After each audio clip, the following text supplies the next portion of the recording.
Since I finished Daredevil Season 3 about 6 months ago, I haven't really watched much television afterwards. That show being so good ruined TV for me. The complex writing, the fantastic performances, and the ultra-sexy Vincent D'Onofrio couldn't be matched in my eyes. This was of course until I stumbled upon The Boys. After seeing 30 ads for the show at the AMC theater near my house within the span of a month, I was a little impressed. I mean, how in God's name could they even afford to show that many fucking ads? I saw that ad at least 10 times, no hyperbole, 10 times, because I go that often and it was showed every single time. Amazon must have given them Disney marketing money. So I finally say, what the hell, and I make an Amazon Prime account. And that's when I get transported, sucked in and lost in a whole new world.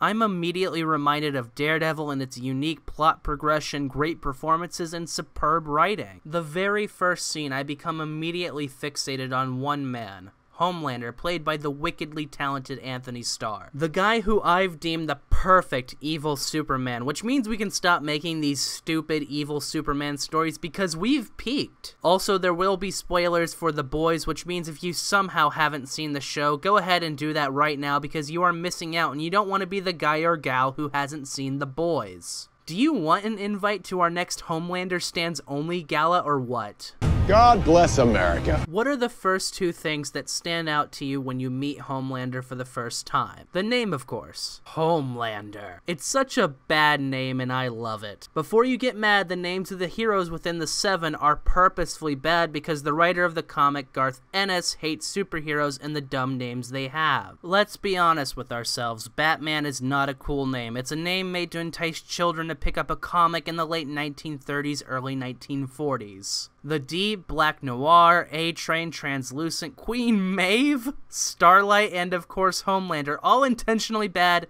made to sound cool names, and it's amazing. But that's not what strikes me about the name Homelander, it's what the name implies.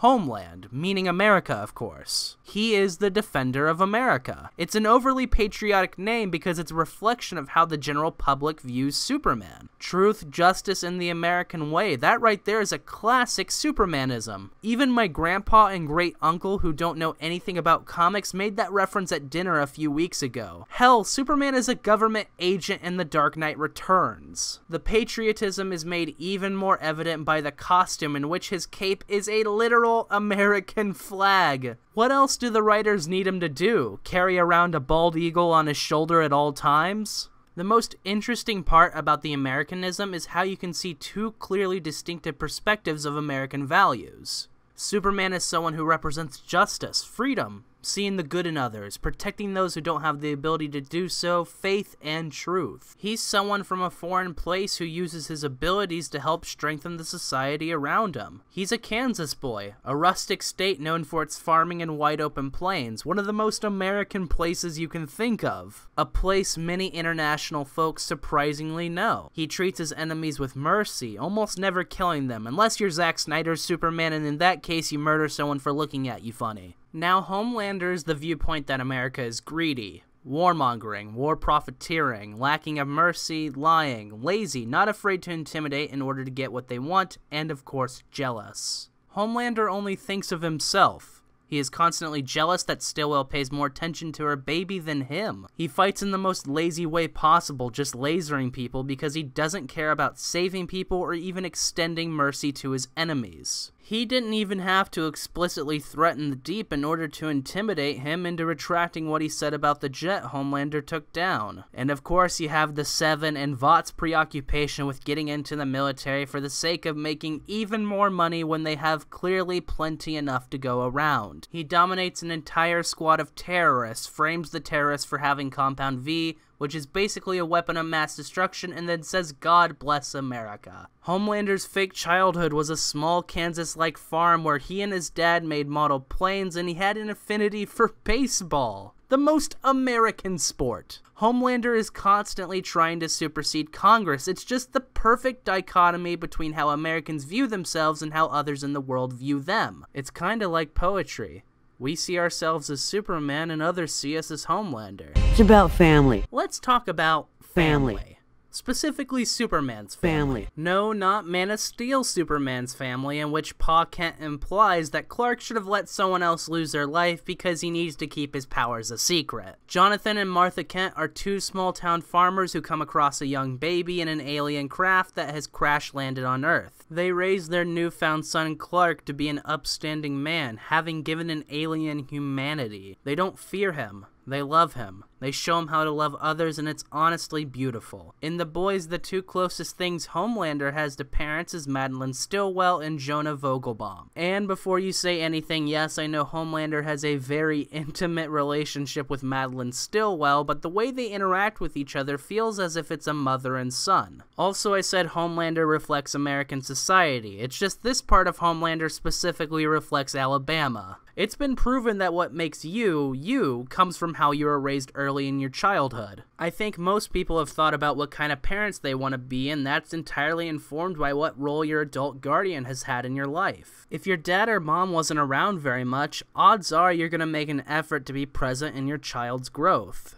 What values do Homelander's parental figures instill in him, and what role do they take in Homelander's life? Madeline teaches him to manipulate, to put fear into others, and to take what you want with little regard to how it impacts others by, of course, her doing this all herself. Vogelbaum, even though we only get one scene with him, shows us why Homelander is so cold towards everyone else, and that's because Jonah raised him in a lab. There is even a line about how Homelander should have been raised by actual parents because being raised like a test subject destroyed his psyche. I mean, if anyone grew up in a lab, it's more likely that you're gonna turn out to be Dennis Rader rather than Dennis Quaid. Superman's humanity comes from his parents, and it's in that the writers nailed this complete opposite Man of Steel. Homelander's coldness and sadism comes from who he views as his parents, the people who raised him. That's the reason why he's evil. Madeline teaches him to manipulate, to put fear into others, and to take what you want with little regard to how it impacts others by, of course, her doing this all herself, and sometimes to Homelander himself. You stay the fuck back or I'll laser you, goddammit! Homelander is the laziest motherfucker I've ever seen. I mean, look up some of his action scenes. All he does is laser people because he doesn't care about saving people. Hell, he's lost the joy in fighting. The only happiness he gets when he fights is when he's torturing someone. What's quite lovely is how he brutalizes his opponents while still being a lazy asshole. It's so funny. The very first scene, he melts a gun that some shithead robber is holding, and he flicks his idiot partner in crime several hundred feet in the air. It's pretty epic. Superman controls his own strength. He takes an extra effort to save everyone. If Superman was presented with the sadistic choice from Spider-Man 1 to let die the woman he loves or suffer the little children, Superman would save both, lock up Goblin, wouldn't tell Harry, and be home before dark so he can join Lois in the tub. Homelander would kill Gobby, make out with MJ, and then murder the kids himself. The writers even made sure that they fought completely different and used their powers with different levels of priority.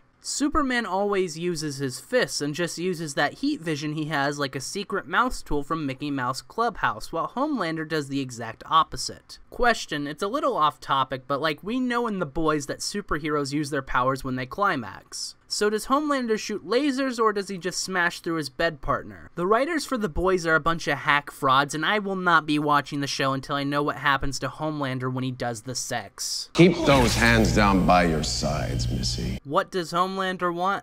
Well, whatever the fuck he wants. And I'm pretty sure he even says that in the show. And whenever you have a conversation with someone, it's usually to get something. And how does Homelander get what he wants? By being an intimidating asshole, that's how. Let me tell you about one of my favorite scenes that demonstrates not only how he treats people, but also just his aura. Sexy Fish Man has told Madeline Albright about Homelander lasering a mayor's jet because he threatened her. So Homelander calls this scaly fuck in for a team meeting, and just him sitting alone exudes so much raw sexual energy. The Deep is breathing incredibly hard and looks quite shaken before the conversation has even started. Homelander doesn't ever have to explicitly say that he'll turn the Deep into a fish stick if he doesn't retract what he said to get what he wants. He makes you feel lesser not only through his sheer presence, but also through his constant jabs at others in the team. He He refers to Starlight as Missy, and he also tells the Deep to go fuck Shamu in the blowhole. He calls Starlight a young lady, insinuating that she's a child to him, and my favorite insult is when he refers to the whole human race as mud people. Which, to be fair, calling us mud people isn't entirely inaccurate, especially considering the amount of K-pop stans we have on this planet. Those are fucking mud people. Homelander is a classic bully archetype. He puts down those who are lesser value than himself, he brutalizes his victims, and he's got a troubled past. It's what would have happened if that absolute Chad from the first Avenger got the super soldier serum instead of Steve. He sees the act of him sparing Starlight from his wrath as a favor for Maeve and a power play he can use for leverage whenever he needs something from her in the future. Oh, so Queen Maeve, you won't make me a microwave cheese sandwich.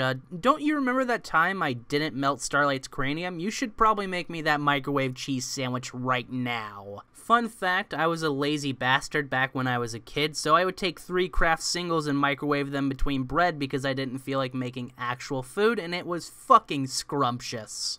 I'm the bad boy. Now, before I can end the video, I imagine one of you Rugrats has already left a comment along the lines of, "Actually, critic, we already had a great evil Superman movie this year, and it's Brightburn. Also, I piss and shit my pants when people have different opinions than me." Now, I could certainly ignore this argument, but I'm gonna play ball, primarily because I really want to shit on Brightburn. It's not horrible or even bad. I gave it a 5 out of 10, but it just had the potential to be so much better. What's the fundamental problem with Brightburn besides his stupid fucking Halloween mask? Not gonna lie, that scene where everyone's bullying him for being a little nerd, he kinda deserves it for that awful costume he dons. The real fundamental problem with the kid from Brightburn is where his evil comes from. Baby boy Brightburn Brandon bitch is the bad guy by Billie Eilish because the alien spacecraft he came on is possessing him and messing with his mind. That's not where Superman gets his humanity from. Superman doesn't suddenly become a good guy because that lazy dead man Jor-El tells him to be, it's because Martha and Jonathan Kent are upstanding people and raise him to be an upstanding man. Homelander was raised by monsters. I think that's why I love Homelander so much. They actually flipped the source of his kindness and turned it into why he's a psychopath. There are good elements of Brightburn that I think are really interesting. I love how they play up the fear aspect that most people would have if you have an invincible psychopath doing whatever he wanted. I also love, huge spoilers for Brightburn by the way if you somehow care, that they have Brandon kill his father the same way Homelander kills Stillwell. It's really poignant and effective. There was so much potential for Brightburn, but I think they only explored this subversion at a surface level, and hey, it's a 90-minute movie versus a 10-hour-long television series, but still, you gotta dig a little deeper. You're my greatest failure. So what's the main takeaway from this video? What's the moral? What deep truth did we explore today? Don't watch Brightburn. It's bad and it reeks, and I don't like movies that smell. Instead, watch The Boys so we can continue to get more seasons, but hopefully no more than 3 because I'm going to be pissed if the show continues forever and ever and has no end. Make sure to follow all my social media. It's on the screen currently, and you can find it all in the description down below. Subscribe, hit the bell, and farewell. Thank you.